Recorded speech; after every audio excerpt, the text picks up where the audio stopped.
If you want to build self-confidence, you would do well to listen to the words of Marcus Aurelius. He was the emperor of Rome from 161 to 180 AD and is considered as the last of the 5 good emperors. During his rule, Aurelius found the time to construct a series of autobiographical writings now known as the Meditations.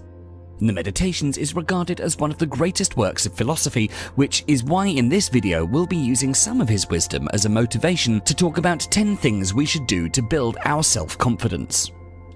Number 1. Focus on building your character. Marcus Aurelius says, "Consider at what price you sell your integrity, but please, for God's sake, don't sell it cheap." In the initial phases of our lives, our self-confidence is developed by the love and affection we get from our family members, but it only serves as a foundation on which our confidence can grow. We need additional skills to aid us in social situations where we may feel uncomfortable. People skills and a strong character are basic assets that we really need. Character refers specifically to the moral dimension of the self. Character development deals with developing your personal integrity and internal compass of acceptable behavior. The formation of character involves a continuous self-evaluation process in which individuals compare their description of themselves as they are, which is the real self, with their descriptions of themselves as they would like to become, which is their ideal self, and as they fear becoming their dreaded self. According to the Stoics, we should use every occasion, every challenge as a way to exercise our character to become a better human by constant application. We should seek to become kind, honest, and hard-working people. We should educate ourselves and learn to treat everyone with respect, because your character is the one thing that can never be taken away from you.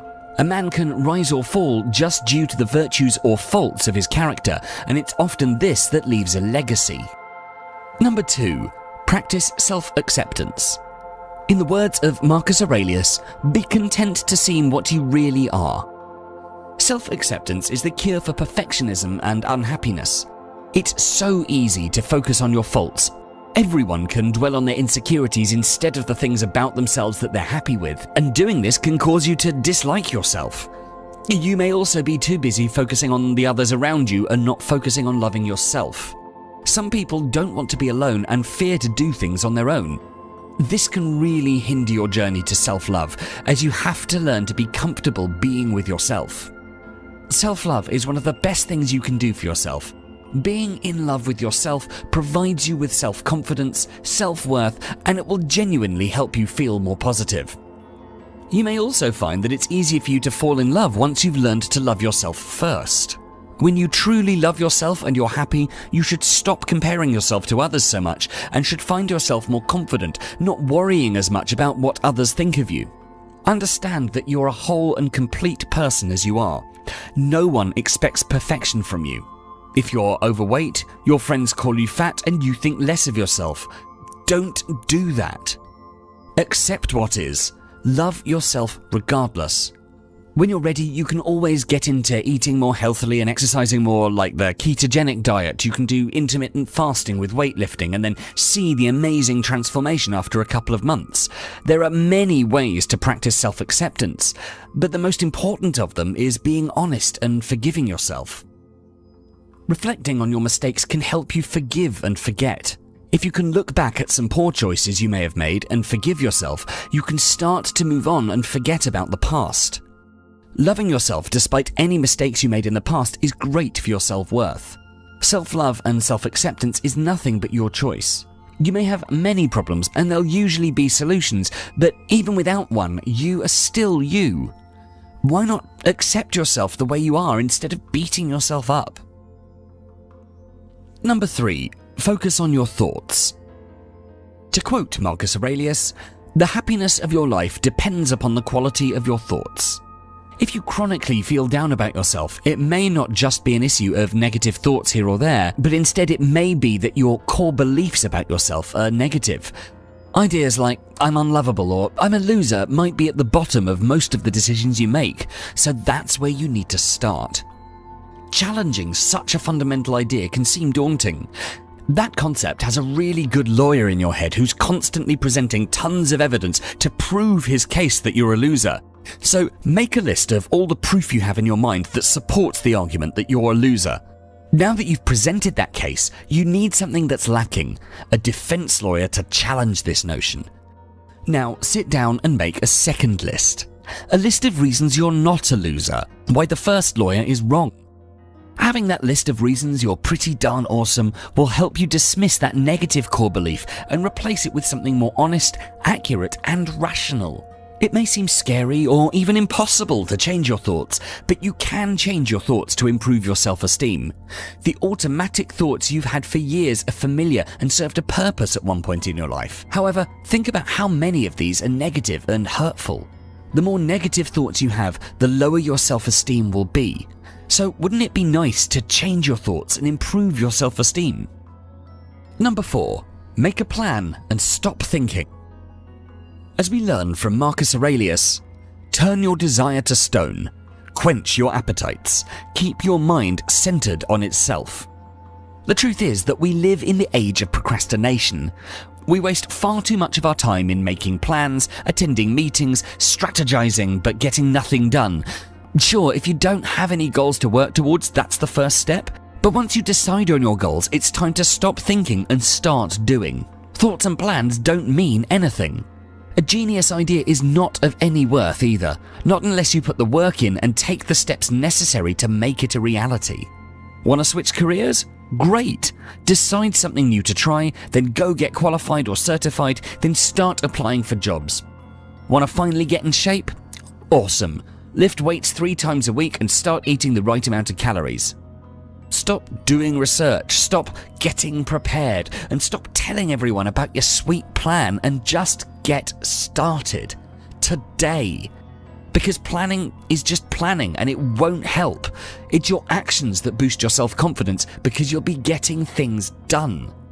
There's a reason the ancient Stoics like the great Marcus Aurelius were so successful and accomplished, and that's because they took action over and over again. Number 5. Keep your word. We're told by Marcus Aurelius to live up to it, make good on your promises, be what your father hoped for you to be. Keeping your word is critical to restoring your sanity and creating a meaning-driven life. Keeping your word means honoring what you commit to. It's keeping your promises with everyone and especially with yourself. When we promise ourselves that we'll do something or promise to stop doing something, we feel it's for our own good. We believe that life will be more satisfying with the change. What we often fail to take into account is that the promise is not just about improving relationships or conditions in one's life, but it's also a test of integrity. To have integrity is to honor one's word, to know that we won't do anything unexpected or surprising that would have us break our word, and to recommit to our word if we find ourselves faltering. Making a promise to someone is one of the most powerful forms of communication in existence. Yet, how many times do you make vows that you can't possibly keep? You tell a friend, your child, your partner that you'll do something for them, but then you don't actually go and do it. We already know breaking promises has a disastrous effect. It not only disappoints the person we've promised, but it also erodes bits of our self-esteem too. Brain research shows that breaking promises actually registers in our brain activity, showing up as emotional conflict for the promise breaker as a result of suppressing their honesty. Keeping our promises is the key to experiencing life as we dream it to be. Number 6. Take ownership of your actions. As Marcus Aurelius so succinctly puts it, do your job without whining. The inability to accept responsibility is a telltale sign of low self-esteem. This shows up when someone is indecisive and when they blame other people. People blame others because they believe what you do is who you are, which means when you make a mistake, you somehow diminish yourself. They don't realize by blaming others, they've made themselves powerless by becoming a victim of circumstance. How many times have you heard or maybe even said, "I was late because of stupid train delays. I didn't get promoted because I don't schmooze with my managers," or "I can't find a job because of the economy." Although these may be valid reasons, people with strong self-esteem don't focus on the external factors that may have caused the undesired result, but rather spend their energy thinking of ways to achieve the outcome they want. They don't put themselves down for making a mistake, they just learn from the experience and move on. When you begin to do the work and take ownership over your life, you start to realize the power of time management, control, and autonomy. You live your life on your terms this way. It truly is the only way. Number 7. Don't speak too much about yourself. Marcus Aurelius instructs us to accustom yourself to attend carefully to what is said by another, and as much as it is possible, try to inhabit the speaker's mind. We're all guilty of talking too much about ourselves. We talk about ourselves 30 to 40% of the time. That's a lot. Studies have shown that talking about ourselves is strongly associated with increased activity in the mesolimbic dopamine system, the same part of our brain that experiences pleasure through things like food, sex, and money. The truth is, no one wants to sit through a slideshow from your latest outing on your latest gadget. No one really wants to hear another person going on and on and on about themselves. All of that talking is costing us time, productivity, and energy. It's also costing us our credibility and our relationships. People who go on and appear to undervalue others' contributions lack curiosity and self-awareness and seem self-absorbed and even nervous. This is just terrible for your self-confidence. We should stay away from the conversations that concern with gossiping and passing judgments on people. To indulge in gossip and judge people who aren't present to defend themselves simply doesn't seem to be the virtuous thing to do. We should instead develop our listening skills and respond less to gossiping and passing judgments, and occasionally introduce a challenging topic that you feel might lead to a mutually beneficial conversation with your friends. Number 8. Remind yourself of death. Marcus Aurelius says, "You could leave life right now. Let that determine what you do and say and think." The Stoics made it routine to keep the prospect of death in mind, and you too can practice this every morning. There's a phrase within the Stoic philosophy called memento mori, which means remember that you will die. The point of this reminder isn't to be morbid or promote fear, but to inspire, motivate, and clarify. This morning routine will help you approach your daily life fearlessly and make you feel confident about doing things that really matter. Reminding yourself that every day has value and every day that passes is another day closer to your expiration date can provide the perspective and motivation necessary to help you prioritize your life in a way that reflects the kind of person you truly want to be. Number 9. Ignore the naysayers. As we learn from Marcus Aurelius, when another blames you or hates you, or people voice similar criticisms, go to their souls, penetrate inside, and see what sort of people they are. You will realize that there's no need to be racked with anxiety that they should hold any particular opinion about you. Naysayers are the people who criticize, object to, or oppose something. The naysayers just love to say nay. Whenever you step out of the norm and declare what you want, and that you're going to do whatever it takes to achieve it, you will attract naysayers. They might love you, but they're afraid of progress, so they're against everything, and their opinions are just terrible for your self-confidence. While you don't have self-control over what other people think or how they act around you, you do have control over how you react. Their voice does not deserve to be heard. Don't hand over your peace of mind to outsiders to disrupt it as they please. The truth is, you're the average of the 5 people you spend the most time with, so if someone just has a history of being a naysayer, ignore them. Number 10. Have an evening confidence ritual. In our final quote from Marcus Aurelius, he tells us, "These are the characteristics of the rational soul: self-awareness, self-examination, and self-determination. It reaps its own harvest. It succeeds in its own purpose."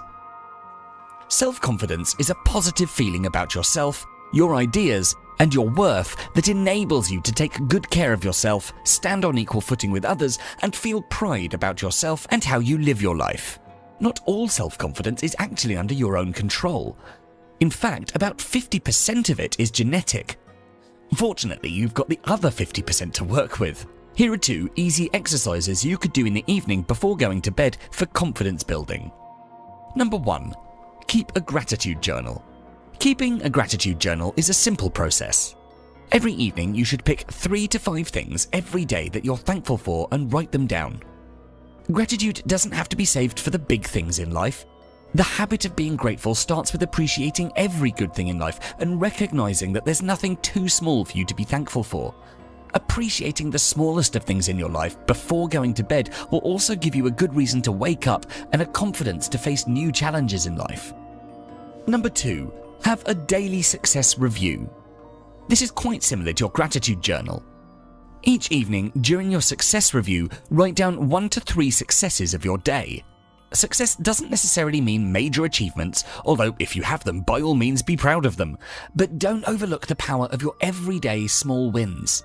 Some of your small wins could be about making good decisions or taking the time to exercise, helping someone, anything that makes you feel good. This will give you a huge boost to your self-confidence because by focusing on daily victories, you'll reinforce your constructive actions and thoughts, thus making it likely you'll have more small wins on subsequent days. If you like this video, please do make sure to check out our complete Stoicism playlist, and for more philosophical wisdom for modern day success, don't forget to subscribe. Thanks so much for watching.